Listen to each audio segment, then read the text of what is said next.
On this episode of Building Men, healing the shame that binds you through mindset and movement, an interview with Ian Demello.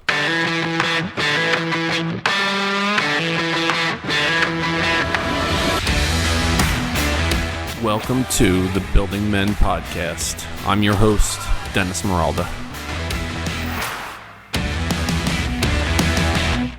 Welcome to the Building Men podcast. Building Men is geared toward helping you become the strongest version of yourself, mentally, spiritually, emotionally, and physically.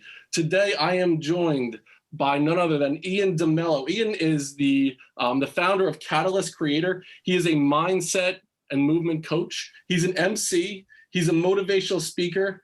He's a badass dancer. He's from Perth, Australia. So Ian and I connected over the last maybe week or so. And I just met him today. And Ian, today is the first time that we met each other. So welcome to the Building Men podcast, brother. I'm so happy for you to be here. Man, I am super stoked to be here as well. So thank you for reaching out. Thanks for connecting. Let's go, bro. Absolutely. So you're in Perth, Australia. So I'm in on the East Coast of New Jersey, and I'm just the time stamp for it's like May 18th in Perth right now, right? You're like a month and a half ahead of us or something. We were trying to figure out the time frame. So it's night. Yeah. It's okay. Yeah, it's 9:18 p.m. right now. Okay. So give us a little bit. So after we were introduced to one another, I follow along with everything you're doing, and you have this really interesting story about your identity, your background, how you kind of came to where you are right now. So just give us a little bit of information about kind of where you started and how you got to this spot where you are now as this, mindset and movement coach and motivational speaker. Yeah, man, dope. Shizzle. So my parents came here. I was born and raised in Perth, Australia. They are originally from Singapore. So I'm Eurasian. So I'm a mix of Portuguese and Asian. That's what it means. So yeah, that's, I guess, my identity, my racial profile. In regards to me as a dancer, my family home was like the party house. We held my cousins' parties or birthdays at our house, and there was always music playing, there was always dancing. So I always enjoyed, funk, disco, soul, jazz. My dad used to listen to, my mom used to listen to, Bread and Simply Red and all that stuff. So, a mixture of things. And I just loved music. And then, listening to music, it led me to dancing, which was the funk era and stuff like that. And then my older brother,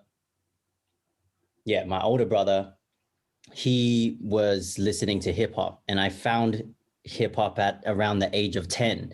And I was just blown away by the rawness of it and how, I don't know, it just had this energy that really resonated with me.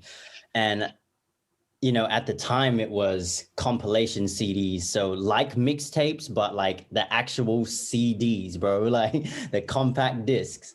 My cousin was a DJ. So he used to actually scratch and everything. And he used to make these compilations, and he gave one to me when I was like 10. And that was my first thing. I was like, it was like the Holy Grail, Yeah. So put it together. I heard my brother play some stuff, and I was just blown away. So moving forward, I just fell in love with hip hop, ended up finding out that there were dances to hip hop. I was like, what is this going on here? It's like a whole culture, graffiti, music, DJing, emceeing, the b-boying. So I got into dancing. At that time too, or even before that, I was listening to Michael Jackson, and I always saw him dance. And I was just like, dumbfounded by how amazing he was, right? As an entertainer. And I used to just try and copy his stuff.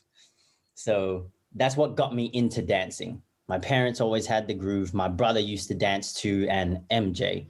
And then fast forward again, I got into, I feel like a lot of teenagers go through this phase of like just being, wanting to be hard and like that gangster, so I used to dress up super baggy clothes, even freaking do-rags, and just copy, and that's when I got into crip walking, and freestyling. So my brother used to teach me how to moonwalk, how to glide, and then it went into freestyle movement. And then from freestyle movement, I found Krump dancing when I was 15. My sister came home one day and she was just like, yo, you got to watch this documentary. And it was Rise. If you haven't watched it, go check it out. It's the rawest shit you'll ever see in your life. And that's what captivated me again. Was the same age, like young kids, 15, 16, 17, just like going hard at this Krump thing. And I was just blown away by how much expression was there. And at the time, my parents were going through, you know, their little hardship, and they ended up, you know, splitting. And that obviously had a major effect on me. And I'm still working through how deep that is. And yeah, man, Krump was the thing that held me, that supported me, that helped me speak a language that I didn't know how to vocalize. And so how would you describe for the listeners to be able to understand what Krump is? It was something I wasn't quite sure. I had to watch a couple of your videos, and I say this with all due respect and gracious. Like I thought of like the Scarecrow from like Wizard of Oz, kind of like where the way that he moves, it's like there's not bones in his body. It's like this like Gumby kind of movement. I was like, I don't understand how a human being can move in this way as I watched you. And I'm thinking like, shit, if I tried that, I mean, I would be on the couch for 4 days straight with bags of ice, you know what I mean? A ton of Motrin. It hurt me watching it, but I was like so inspired by the movement. So explain to us a little bit how would you explain Krump dancing in a couple sentences? Yeah, for sure, bro. So just real quick, touching on you, like speaking of the Scarecrow, there's an actual dance move that's called the Scarecrow in hip hop. Like, I'm pretty sure it's a style. Is that right? Or is it a move? It's a move. Yeah. Okay. And yeah, so going back to your actual question about what Krump actually is for the people that are listening. Oh, there's so many definitions. The one that I really resonate with, not necessarily on like what it is as a physical thing, right? But as a modality of connection to oneself and the energy that we are around us, you know, the spirit, whatever you want to call it, God, universe, whatever, it's raw emotion expressed passionately. That's what Krump is. And maybe it is like Krump is also a style of movement, right? It is a style of dance, but that's like what I just explained is the essence of what Krump is. Yeah. So it's, as you said that, I kind of thought of, for me, before I train, you know, I'll put on music, I have my headphones on, I'm kind of by myself, I kind of get in this zone. And before I start, I'm like, I kind of pump myself up a little bit. So there's some kind of movement in there.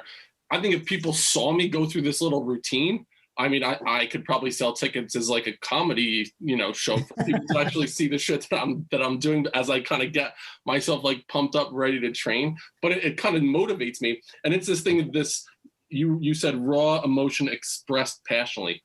That's part of what I'm doing. I'm not doing the same thing that you're doing, obviously, but it gets me into this mindset where like, it's this like raw kind of, you know, guttural like feel where I'm like, all right, I can fucking do whatever's in front of me right now. And so that's what I'm kind of hearing a little bit, you know, that's kind of the larger philosophical view behind what Krump is. And then there's more of like, you know, more of a tactic dance move that goes along with it, correct? Yeah, totally. It's Krump is its own entity. Like it really is. And there's a whole culture behind it, you know, like another dope, like me and my partner, because she dances too, and she's a Krump dancer too. And we always have these conversations about what Krump actually is. And I was speaking to a friend who, you know, who's gone through Landmark, who's gone through Tony Robbins and stuff. And he was speaking about, you know, being at a Tony Robbins seminar and feeling all the energy, and, you know, how there was an exercise that he had to do, which was like closing your eyes, and then everyone in the room, like thousands of people, just close their eyes. And Tony Robbins is just saying to him, like, you're a piece of shit. And he's just like going really deep with them, right? Like that was his process. And when we finished the dinner, me and my partner said, Krump is literally that as well. Like we have things in Krump that will break you down.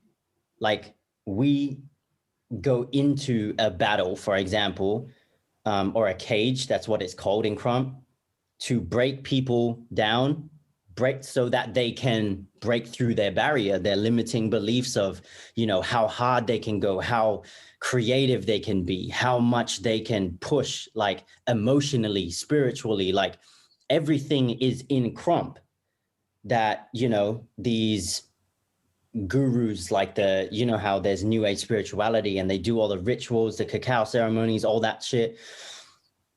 We've been doing it, you know, like through Krump, and it's like a subconscious thing.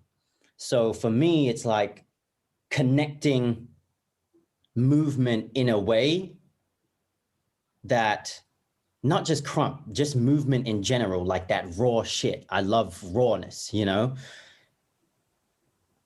allowing, like facilitating that space for men, because we need that, man. You know, like for you, like you need to get into that mode, Yeah. right? And I know that you can tap in just like that to whatever energy that is, you know, and it's important that we find that for ourselves. So I would think that one of your biggest challenges would be, I'm kind of putting myself into a position where, all right, so say I'm working with you, there's all these like hangups that men have. I mean, some people are totally comfortable just getting out on the dance floor and doing whatever, but people are so worried about how they're perceived by other people. So you get in your Right. own way, you set up this kind of shield or this block or this barricade. You're not able to fully experience a lot of shit in your life because people are worried about how they're judged by other people. I know I lived in that space for such a long time where I based my identity around how I thought other people saw me. And I was living in this like space. I was like, what the fuck was I doing for such a long time? Who am I? I was finally looking in the mirror like, all right, what are you about? What are you about right now?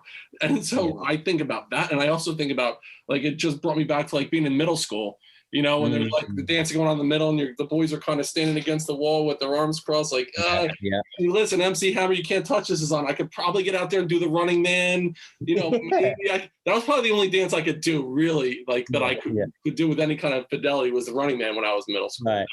But that's a dope move, bro. It's everybody still does it now, man. Maybe I could bring it back one day. Yeah, man. So I would assume that would be part of it. Is not only is it teaching the you know, like connecting to that universal kind of component out there, the physical part of it, but then also this shedding of your shit is probably a big part of what you're doing when you're working with people. Yeah, it's huge. And I think it's challenging to market it like that because it's intimidating as shit. Like people see Krump and even hear the word Krump and they're like, nope, no Krump for me. Thank you. It's too hard. It's too this, too that. And what I'm doing with like my TikToks and what I'm going to continue doing is breaking down Krump so that, and the movement of it, right? So that it's simple, it's understandable. You actually can see physically what I'm doing when I dance, you know, because for me, there's a difference between a mover and a dancer, especially when it comes to style, right? Right. And the more people become aware of anything, of themselves, of their thoughts, their feelings, that's when there's understanding. That's when healing can happen and all of the things. So yeah, for me, just connecting the dots and being there for men and women to just be like, yo, damn, I feel like I can Krump right now. I'm going to try it in my own space, in my own time, and just be like, damn, this feels good.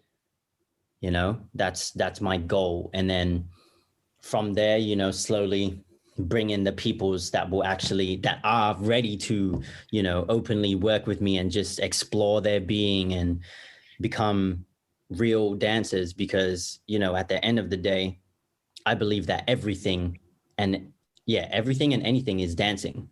Like an atom vibrates, and to me, that's dancing, you know? So, and it's an awesome tool to, you know, tap into different parts of yourself emotionally, and even what you want to be, your past self. Like, bro, there's so much, man. Yeah.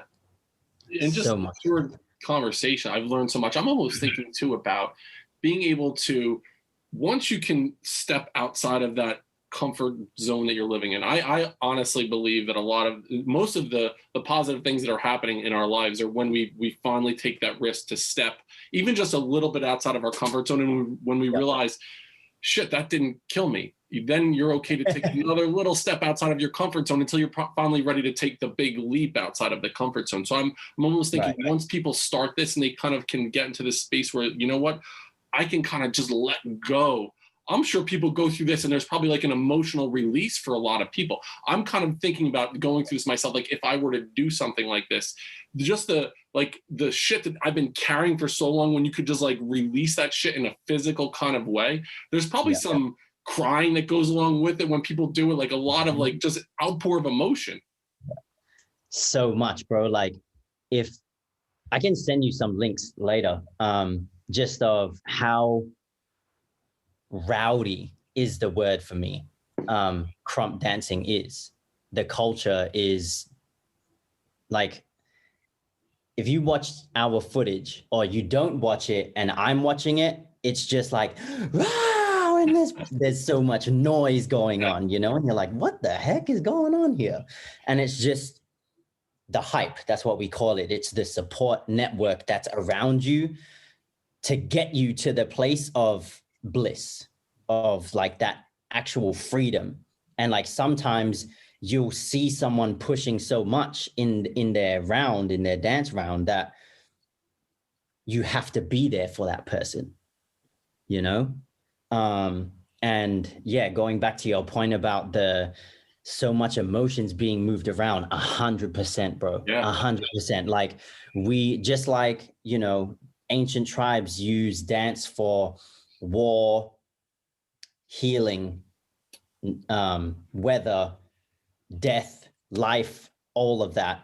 We do the same thing. Like one of my homies, rest in love to him, passed away 2 weeks ago, I think, about 10 days ago, from New Zealand. And what we do is we show our emotion and our thing through Krump dance. Like, yeah, you can do that with every other dance, but there's just something about Krump that makes people go, ugh, I feel that so much. Like I feel all of you in it. Yeah. Because you have to be 100% vulnerable in it. Well, work your way up to that, you know, because everything's a journey. And even for me, I've been doing this since I was 15. There's always more, right? That's just human nature. There's always more to grow and be and do all that. But yeah, man, I personally have made people vomit, cry, scream, shout, like you name it. That needs to be on your business card. That needs to be. And it's, you know, it's all in the name of love, bro. It's Absolutely. For real, all in the name of love, man. Well, here's the thing that I've learned too, is that I think people want to be pushed and they want to be challenged and they want someone to hold them accountable. It's just, you know, the first step is like asking for that help, or like really first reaching out. There's probably a million people that are taking a look at what you're doing and are just kind of hanging back a little bit. Like they just need that little boost of confidence to be able to get to that point. You mentioned the word vulnerability, and I think that was so interesting. My journey in building men from the time that I started until now, I realized was to really define what masculinity is.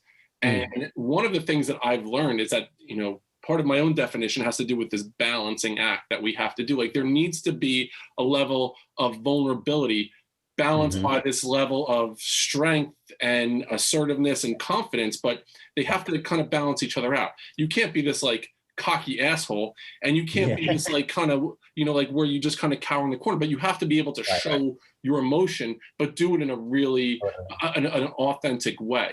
So if I were to ask you to kind of, you know, if you were to, you know, sum up your thoughts around masculinity, especially based on your journey that you've gone on and how you've seen how the movement piece works, you know, as far as, you know, men are concerned, how would you define masculinity? Yeah. It's a big question, right? I'm still trying to define it. Every day I change. It's a huge question, bro. It's a huge question because even recently it's really been in my space. So, and reason being, because I'm more of I have more feminine energetics to my being than I do masculine.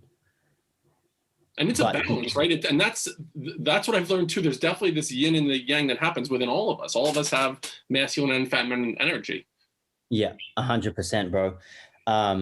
What keeps me in my masculine is structure, training, you know, feeling that like strength, basically, that stability, you know, like, yeah, I can hold myself type of thing. But what masculinity is to me,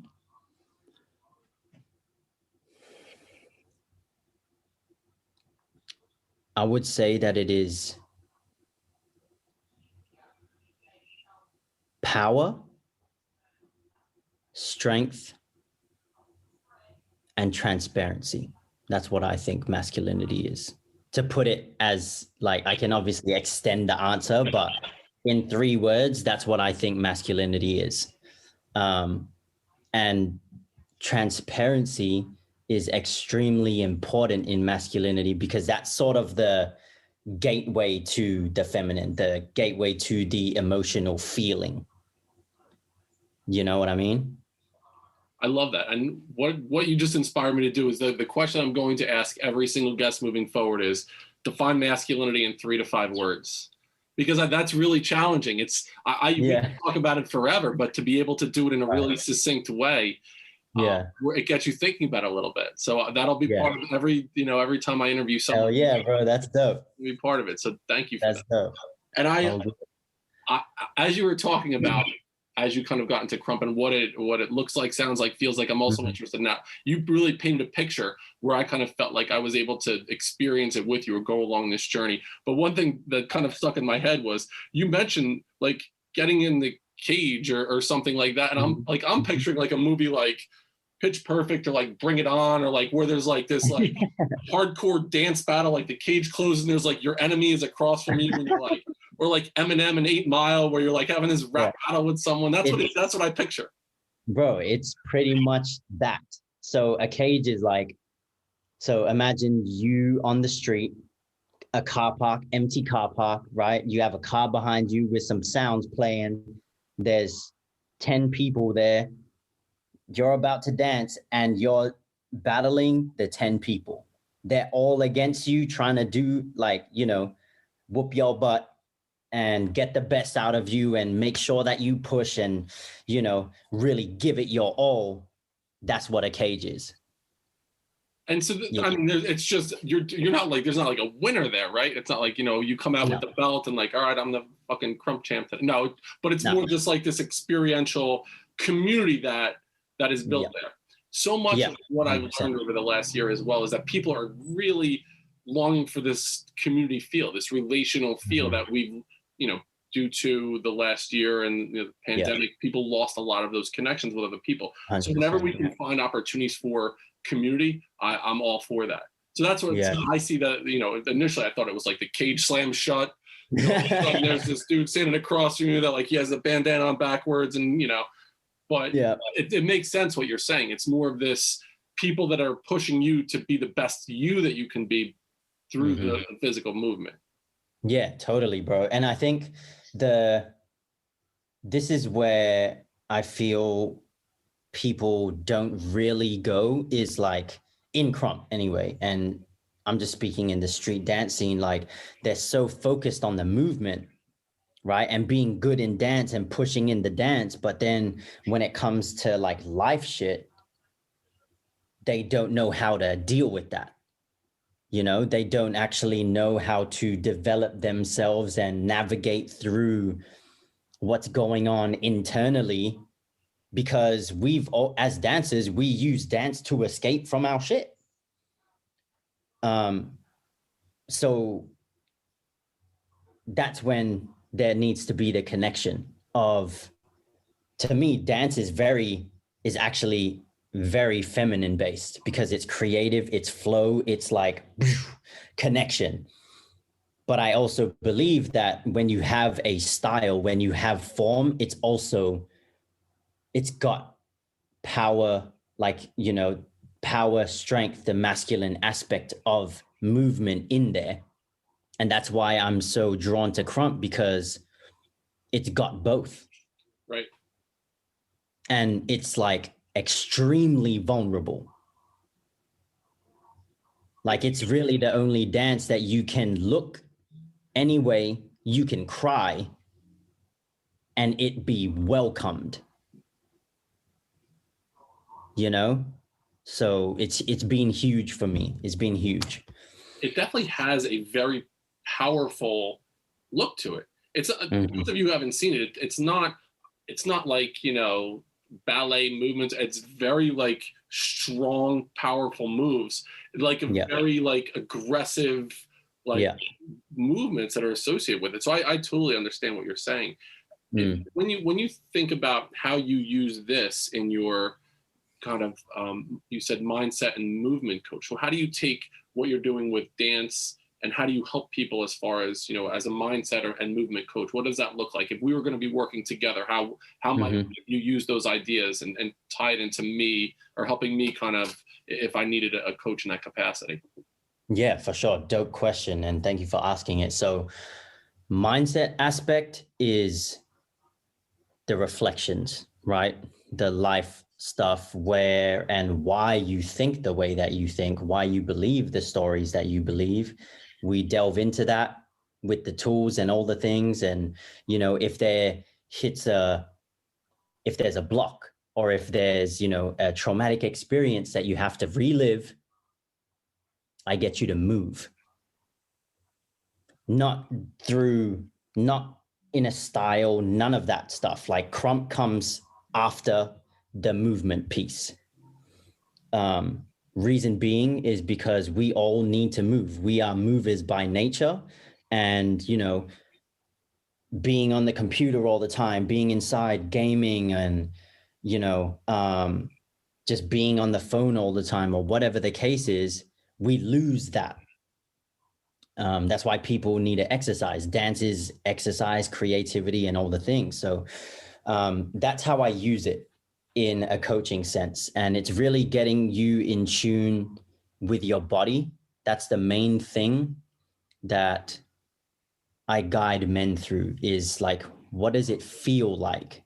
And I guide them through even like embodiment practices of who they want to be, like, you know, get into a meditative trance sort of state, put on some music, and then have them act out / embody or be in the energy of what they want to be. So as an example, you want to, like, what's something that you want to be? Who do you want to be in like a year from now?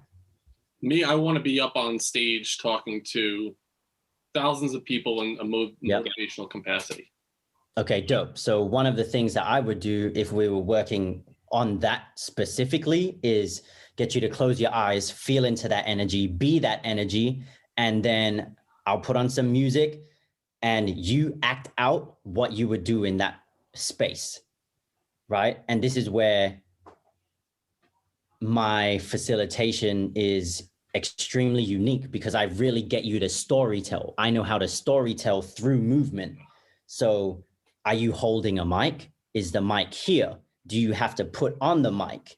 You know what I mean? Boom, like show the mic here and then start speaking. And like, can you just stand there in a Superman pose and just like really be in that energy? And everyone's just like, yeah, Dennis, go. Can you feel that? Can you move through that and just be like that's me, you know?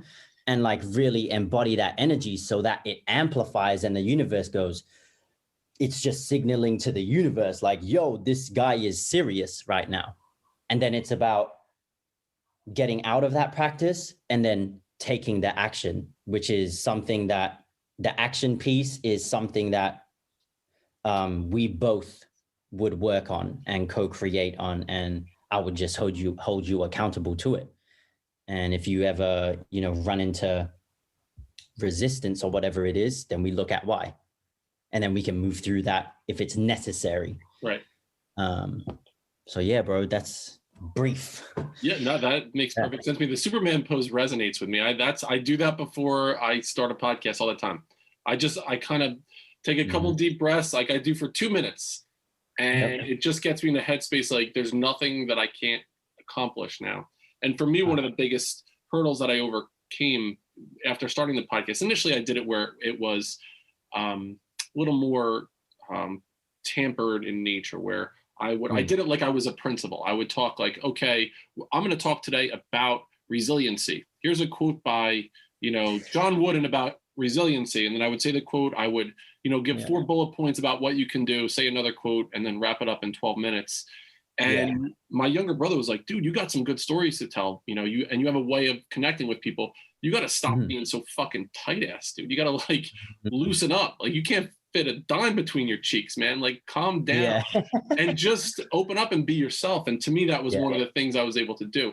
And while it doesn't come comfortably to me, it's something that I work on. I think back to the dance part of it. So you'll get a kick out of this. When I was a principal, I would do these challenges for the kids, right? Yeah. It was usually around, if we brought in a certain number of canned food goods, like it would be to donate to a shelter or something like that. Then it would be like I would do some kind of a challenge. I would, they would get to pick whatever it was. So there were times I would dye my hair a color. I mean, I grew a mustache, like a cheesy ass porn star mustache. I mean, I could grow Abe Lincoln beard. My mustache isn't that good, so I grew a mustache. But a couple of things I had to do was either sing or dance. So the song I had to sing was I sang Taylor Swift, "We Are Never Getting Back Together," in front of like 500 people. And I've done a couple dances. One of them, if you've ever seen the movie Napoleon Dynamite. Yeah. So I did the dance at the end of that movie. I did that in front of all the kids in the school. And then I did the Thriller dance. I did the Thriller dance in front of the kids too. And the Napoleon Dynamite dance, I would practice. I would go in my basement. I would have to drink like 2 beers just to practice, just to like get into a space where I was like comfortable moving around. But I'll tell you what, it was one of those moments where kids that were in the school at the time, they're like, "Mr. Moralta, do you remember when you did that dance on stage in front of everyone?" And they didn't know that I was doing it either. I just came out there and did it. And I was like, that was like the most scared I've ever been. But they're like, "You killed it, man. You freaking But that's what I think about. Like getting in that space, you're just like, all right, deep breath. I got this shit. And then go and do it. Yep, 100%, bro. And like, even as a professional dancer, traveling around the world, battling and exchanging with all these crazy dancers, like the creators of Krump and like the best in the world and stuff, it's still somewhat, I think now I'll be totally fine because I've done it already. But like, whenever we're in a new experience, it is inevitable that we're going to feel some sort of anxiety, and it's just about moving, like acknowledging the anxiety and saying thank you and shifting or reframing the anxiety to be excitement instead. And just go in with that type of energy and just be like, yeah, fuck, like stuff this. I'm just going to go in and do the thing and just have fun. That's something that I've been really focused on in my dancing and just in life in general, is having more play in my space, in my being. And, how can I say this? Like, even with my clients, bro, I get them to do weird, silly things. because I think it's super necessary. This past year, I spent a lot of time driving with my kids back and forth between Delaware River and the Jersey Shore. We did a lot of traveling, especially during the winter time, and we'd be in the car together. And what we would do is each one of us would take like 10, 15 minutes, and whatever we wanted to listen to, we would put on. But there were no barriers, and we just sang or did whatever in the car. Like, and my kids are 16, 13, and 10, but we got goofy as hell in the car. But it was just this moment where we were able to just let down any barriers that existed. And I think about when I'm the most me, it's like when I'm driving on a road with the windows down and I am just rocking out to some shit. I'm either like, I grew up on like, I grew up on classic rock from my dad and my mom. So that stuck with me. I grew up in the 90s, was, my formative years of music. So I listened to a lot of like alternative music in the 90s, but also like a lot of like 90s rap. You know what I mean? Like I listened to Snoop Dogg and Dr. Dre. And like, I was even thinking, as you were talking about music, I'm like, man, I could like bust out Vanilla Ice and like, Digital Underground Humpty Dance. Right now. It's like I could grab the mic and just start like either one of those songs. But it's one of those things where you just connect to that spot in your life and music. So you mentioned a lot of the music that you, hip hop was one of those things that really got you. And is there a song or two that you're like, man, this was something that really, like, I could think back to this spot in my life when I listened to this song and it really helped get me through some shit or help inspire me? Oof. Man, there's actually so many, bro. One that pops up to me straight away is Erykah Badu, Orange Moon. That got me through a lot. And then, shoot. It would probably be something by Pharoah Monch, I reckon. Just not too sure exactly what track, but yeah. But it's one of those things where if you heard that song, you could almost like revisit that spot in your life. I remember when I heard this, and there are some things that'll bring you back into like a really negative emotion or sad space, and you could kind of process through, why do I feel that way? But there's also things that get you into a spot like, man, I was the best me during this. I have like my mix that I listen to when I'm training. Like I'm like, I need to have these songs on, and just the songs that I have on there are so random. They're just like, it's like AC/DC, and then there's what the hell? I have like Tribe Called Quest, and it just like all over the place. But I love it. It works. Yeah. That's awesome, bro. So when I think about your journey, you mentioned, when you were like 13, 14 years old, how the shit that you were going through, and it was like this transformative spot in your life. So if you were like at this point where you are right now, if you were able to have a conversation with yourself at that age, your early high school age, and you could give yourself a piece of advice, what would you tell yourself? Like, what would you say to yourself at, 15, 16 years old? Oh, man, that is a big question, brother. I would say, I'm going to give you a sentence. Okay.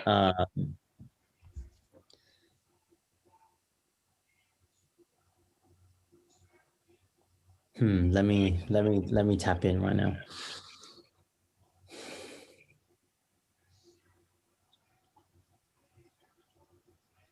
First thing that I would say would be to follow your heart and do what feels right to you, right, and is right by you as well. Don't worry about other people's opinions. That's a huge one. Working through, I think that's what I would say. And love yourself. Love yourself. Show compassion to yourself is what I would say. That is what I would say. That's awesome, man. And that kind of got me a little bit choked up as you were saying that, because not only would I tell my 16-year-old self that, as a 44-year-old, I would tell my 43-year-old self that same fucking thing. As I journey over the last year, I realized like I'm so worried about what other people think of me, and how I perceive other people, that I wasn't true to myself. I wasn't loving myself in any way. And so that really hit home with me. What an impressive thing to say to yourself. I mean, And it's one, I have a 16-year-old son. I'm going to tell him the same thing today. You know, I'm going to tell him the same exact thing you just said. Yeah, bro. It's like being able to see that, like, I'm 28 now, going on 29. And, you know, the past, 3 months have just been unbelievable in how much I've like uncovered and how much my partners reflected back to me and my coaches have reflected back to me. The amount of like programming, conditioning that has happened subconsciously, you know, and the stories that I've chosen to live by that have just played out for freaking 27 years, you know, and those are the, like what I expressed, what I would say to my 15-year-old self is the main things that I'm working on even now. Like, how can one actually show compassion and show love so that to oneself, so that they don't necessarily need it from anyone else. And if it is from anyone else, it's extra. And that creates trust in oneself as well. And I think that's just like the biggest lessons that I've learned in the last 3 months, bro, to show compassion to yourself and like deep gratitude, appreciation, acceptance, and love of oneself is like, if you've got that, you're pretty damn good. Yeah. You know? Yeah, bro. You mentioned the word gratitude, and it's something that I'm trying to practice on a regular basis. I mean, you hear all these things about, you know, having a gratitude journal and this, and I think a lot of it is just like, you know, like a checkoff list for people, you know. Yeah. Like, Yeah. I think what I'm trying to do is like really feel into that space where really appreciating just everything. Every morning that I wake up, I'm like, let me just be grateful that I am able to open my eyes and just see the world today. Like I'm truly grateful for this. And you realize the things that we take for granted and the things that we complain about too.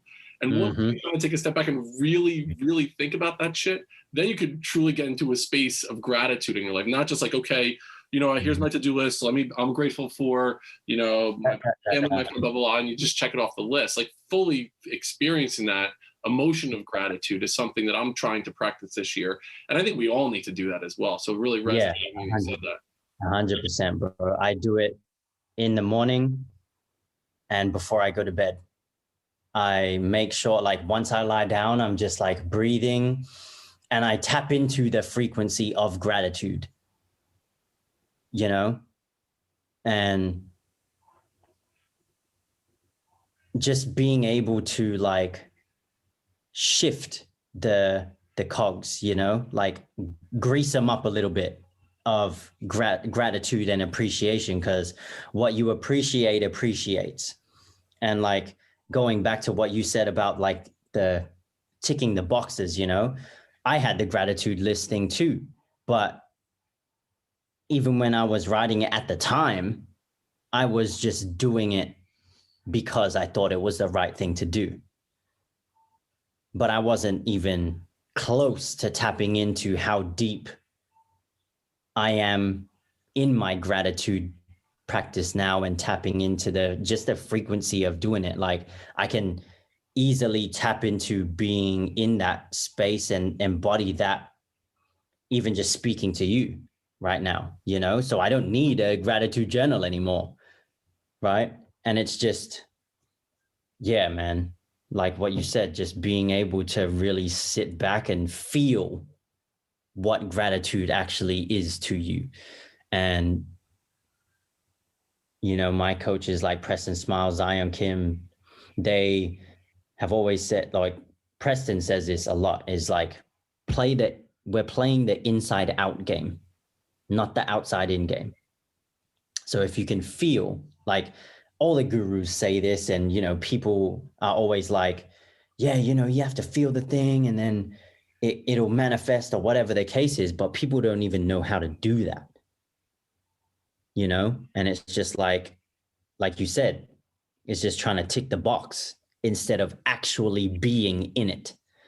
And I feel like that's the problem with a lot of new age spiritual people. I was definitely one of those people too, you know? And I don't want to like coin any terms or whatever the case is, but there's no, how can I say, like, my definition of being a spiritual person or being has completely changed now, you know? But yeah, man, that's what it's about. Like really tapping into the energy of what it is that you want to be, feel, all of that stuff. It's a game changer. You mentioned the word inward, and I just picked up the book, The Divine Comedy, and it's like Dante's Inferno. That journey. I started reading that again. It's a book that I read in college, and it's, you know, one of those like really impressive books that was written hundreds of years ago. But the premise is that, you know, Dante's going on a journey in like to find heaven, basically, to find this, you know, enlightened spot in the world. And his guide Virgil is like, we need to go through hell first. There are all these, you know, circles or stages of hell that we're going to need to go through first.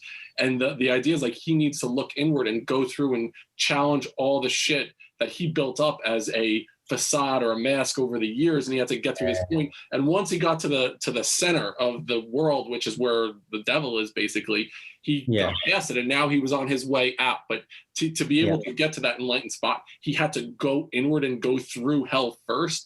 That's something that I've learned over the past year too, is if you're truly going to heal and going to, you know, move forward and kind of rebuild, if you know, building men, I just love that kind of you know, the vision of kind of rebuilding something. You have to be able to break it down and really take that deep, difficult, painful look inside and like really come to terms with it. And then be able to be like, okay, I'm going to forgive myself now, like all the mistakes that I've made in my past, and, you know, to kind of help get through it. And then to be able to inspire others who are maybe going on the same difficult journey inward as well. Yeah. Yep. 100%, man. Totally feel you on that. And I think it's so important to have these conversations and, you know, be in the spaces where we are the facilitators of doing those things, because a lot of people don't know how to do it, especially at a young age. They're just going through life like, and, you know, if they don't necessarily have like aware parents, right?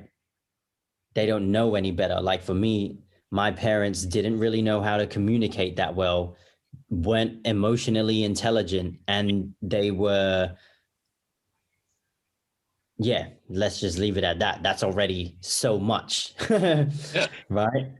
So much to deal with as an adult, to realize and sift through and dig through and get the gold and then get the shit, but get hurt in the process and, you know, break a couple bones or whatever you need and then heal it again and then move forward.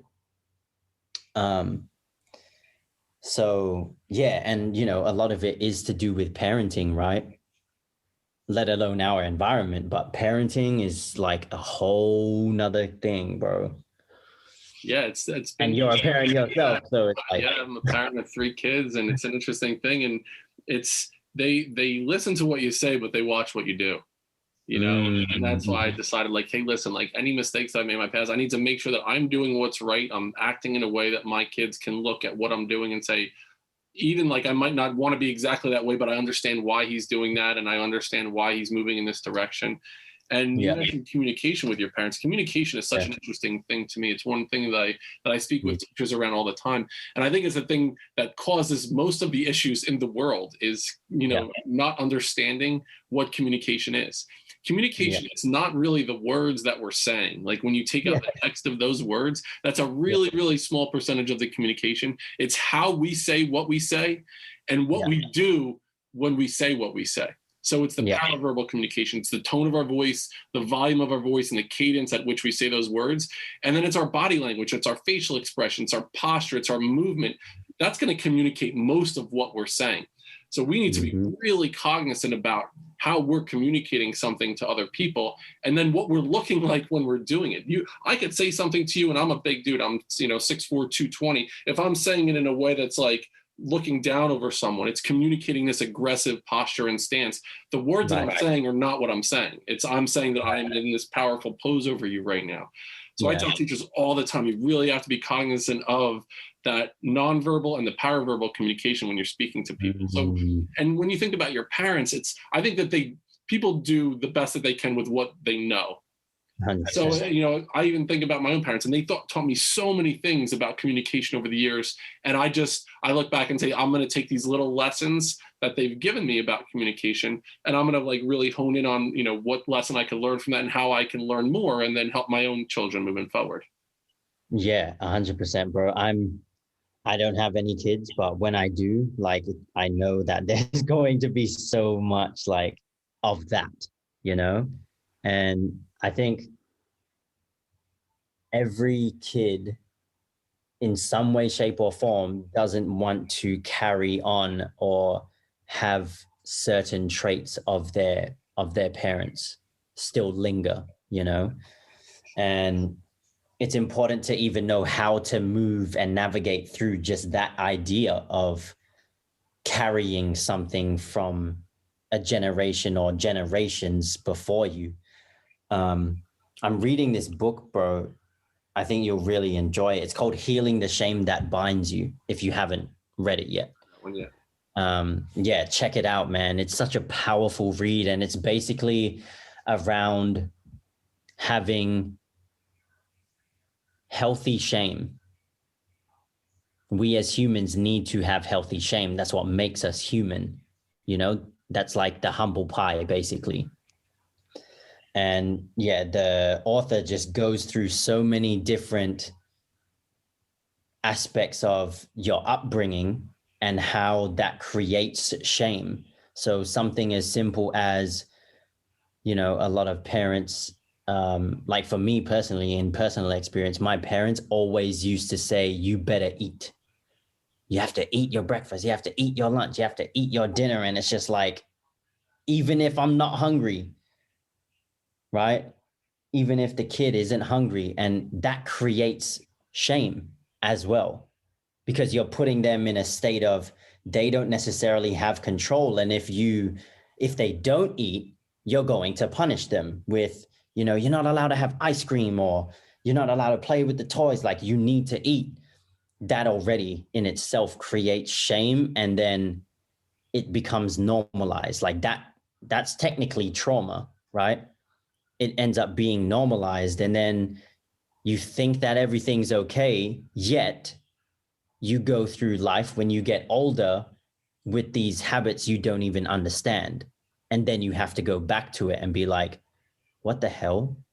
Like, I was actually, abused in a way that made me create these habits, and I didn't even know.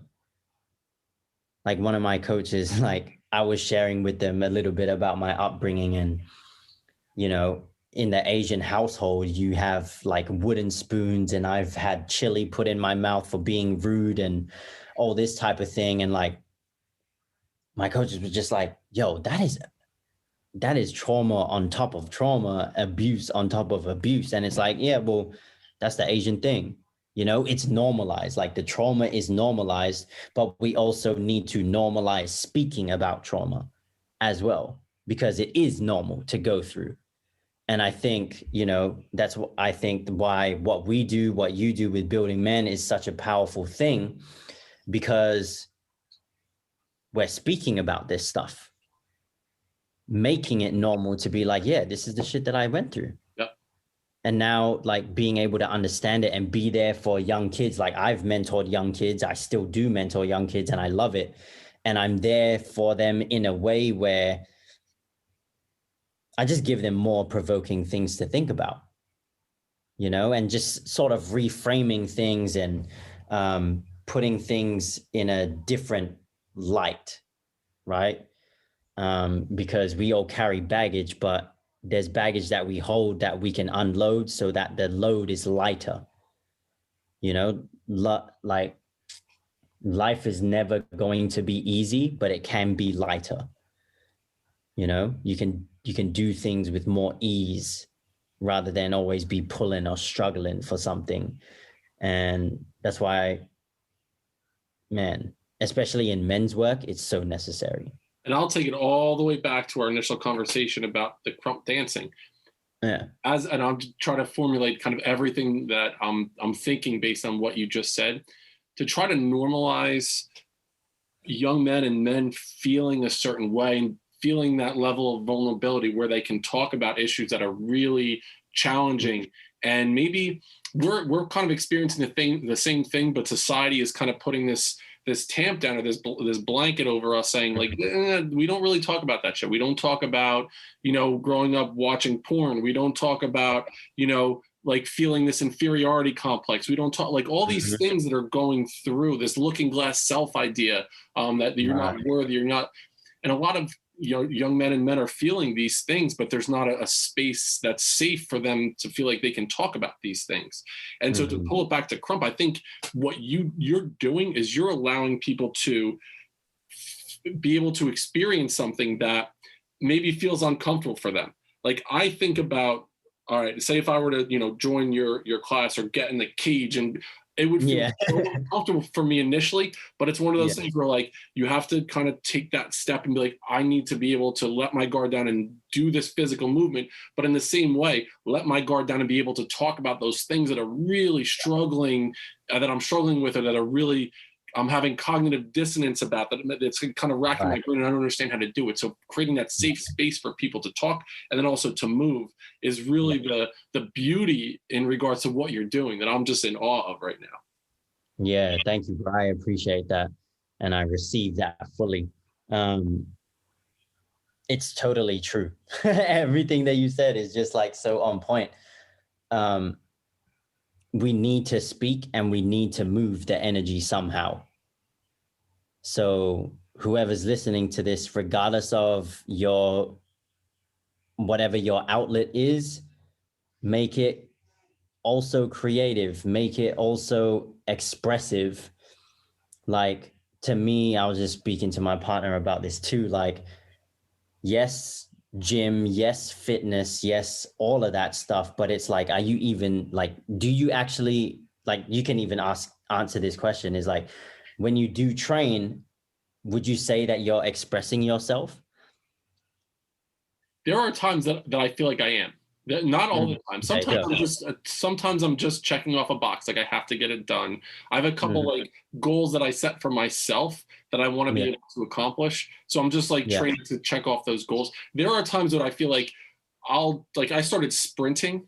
It's been such a huge thing for me. And when I do that, I just like, it's like, I feel like this like emotion of, I'm just me just like getting after and doing something that I really want to do. And the fact that I'm 44 and I could still, I don't know, I feel like I could, run faster than some people that are 15 years younger than me right now. If I had to like chase down a robber, I feel like I could hang. I could probably catch up to most people right now. So that's where I feel like I am fully like expressing myself in that way. Yeah. Yeah, that's dope. That's so awesome, man. Yeah, and going back to what you were saying about like connecting the two mindset and movement thing is like, for me growing up, and even like now I'm getting better at vocalizing and, structuring the sentences because I'm aware enough of what I've gone through that I can do that. But, for younger men and even older, for example, that may not even know how to express vocally what they want to say, that's where the movement, the creativity comes into play, because you don't need to say anything, right? I can teach you how to say things without saying anything. Like dance is a language as well. And I think a lot of people skip that. To me, dancers speak and they don't just tap into an energy, if that makes sense. They speak. they share something, they tell you something, they story tell, whatever the case is. And like going back to what a mover and a dancer is like, you need to express and tell me something so I can feel you, I can understand you, and you're letting something out. And then it's so much easier to talk about after. Like, for example, in Krump, you know, we have beef battles. So if we have a tiff with someone, it's like, yo, let's battle, bro. I'm gonna get off on you so bad. Like, that's the term that we use. And, you know, like the reason why it's called that is because we're literally getting off the baggage and all the things. And after that, that's when we talk. You know, we move, we say what we want to say on the dance floor, get all the beefiness out, all the rowdiness, all the potential anger or frustration or whatever. And sometimes it can get physical, not like punch each other physical, but just like grabbing and, you know, holding onto shirts and all that type of thing. But man, that's just how it is. And it's accepted in Krump. It's like such a beautiful thing. Like you see, you must see like Sacred Sons do their work and stuff. Yeah. So very similar thing, you know, where they hold the man in the middle and the man's just like trying to go through their thing and, you know, rage and all that stuff and just letting it out. It's the same concept, just in a creative outlet. That's what we do. It's not just about the motion. It's about creativity. We're doing it in an artistic way. So yeah, bro, it's a big thing. And I'm really wrapping my head and my being around how I can formulate that in a super understandable, simple way so that everyone is like, I'm ready for that right now. You know, so I'll tell you, where I'm at. The beef battles, I think I'm going to start implementing that with my own kids when they get into an argument about whatever it is. Like, listen, we're going to have a beef battle right now. So like, get ready to move. We're about to dance this shit off right now. Get on the dance floor. Get in the cage. Let's go. Do it, bro. Yeah. I would love to actually see that, bro. My kids think I'm fucking crazy anyway. So this is something that they're going to be like, all right, Dad, what's the next thing we're doing here? So you mentioned before, Ian, like the last question I'm going to ask you, I could talk to you for 5 days. I mean, we just met each other like over an hour ago. We just met each other. I feel like I've known you already for years. So I would definitely love to have you back on in a couple months or whatever. And I'm going to put it out there in the universe. There's going to be a time where you and I are in the same space in a cage and you're going to be doing some Krump shit together. I'm going to put it out there right now. Oh yeah, bro. Let's definitely that at some point. The last question I'll ask you is, you talked before about you can go back 12 years and talk to yourself, or whatever, 13 years, talk to yourself as a 16-year-old. What advice would you give? And your advice was like, don't give a shit what people think. Like, be authentic to yourself, love yourself, that idea. So now fast forward 13 years, 12 years. So now you're like 40, 41 years old. Yeah. Now you're at that point looking back at Ian Demello at 29. Yeah. What was your journey like in those 12 years? Where are you? You said, where do I see myself? I'm going to be up on stage. Tony Robbins is going to introduce me. I got the TR hat on right now. Why not? Yeah. that I like want to be able to do. So if you're at that point 12 years from now, tell yourself, like, what did you do over the last 12 years of your life, and where are you now? Oh man, 12 years, shit. I'm going to say at maximum the 5-year mark, I'm going to be working with top tier athletes and increasing their movement and their bodily internal connections so that they can perform even better. So there's that. I'll be emceeing on stages. Like, I want to be in spaces like Tony Robbins, and instead of putting on music that they don't know the artist to, I want to be the person facilitating the energy and the hype and stuff, bring that hip hop element. and running my own shows, facilitating my own workshops and, immersions like the cages and all that type of thing. What else would I be doing? Will you be? Will you be? Yeah, I will be 100%. I would just be shizzle. The fact that you say shizzle and dope, it's one of my favorite things about you. It brings me back to 1998. I'm just like, for shizzle. Yeah, man, I'm just gonna be up there, bro. I'm gonna be creating, or I am right now creating a whole new avenue for men and women to express themselves in a safe container, to make this world a better place, bro. That's what I'm gonna be doing. And I'm gonna be living my best life with all the things that I desire and be around brothers like yourself doing exactly the same thing. And we're all killing shit. Is that 2026? Well, let's look at it right now. We'll get our calendar straight so you and I could be up on a stage somewhere together with that large group of people. Sound good? Yes.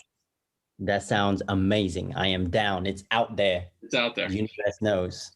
Well, Ian Demello, it has been an absolute pleasure to talk to you for the last hour plus. I feel like like I said, I've known you for years. You're just an amazing human being. I'm truly inspired by your story. I am so happy that I'm able to share your story with the people that are following along with Building Men. So tell us where we can find you and how we can get in touch with you. Yeah, dope. So Instagram is the main biz right now. So Ian Demello with a double L at the end, and an underscore. That's where you can find me on Instagram. TikTok, same thing. YouTube, I have, if you are down for some, I call it metaphysical hip hop. Find me at multidimensional MC on YouTube or SoundCloud. And yeah, just be ready for some high vibrational hip hop bars, uplifting, get you in the groove, dancing, all that jazz. Yeah, man, that's where you can find me. Don't be afraid to reach out, ask me anything. I'm here to serve you guys and girls. So much love. Thank you for having me, bro. This was dope. And I want to do the same thing for you because I want to know more about you too. So absolutely. Yeah, man. So what I'll do is, as I posted, I'll put all that information in the show notes. I'll post all of this information on Instagram as well for people to reach out and connect with Ian and Catalyst Creator. Yes. So to get in touch with Building Men, it's building.men on Instagram, buildingmencoach@gmail.com, and Facebook, it's Building Men Podcast. Feel free to reach out if you have any questions. Ian, such a pleasure, man. I'm truly blessed to know you now. Thank you, everyone, for listening, and we will see you next time on Building Men. Peace.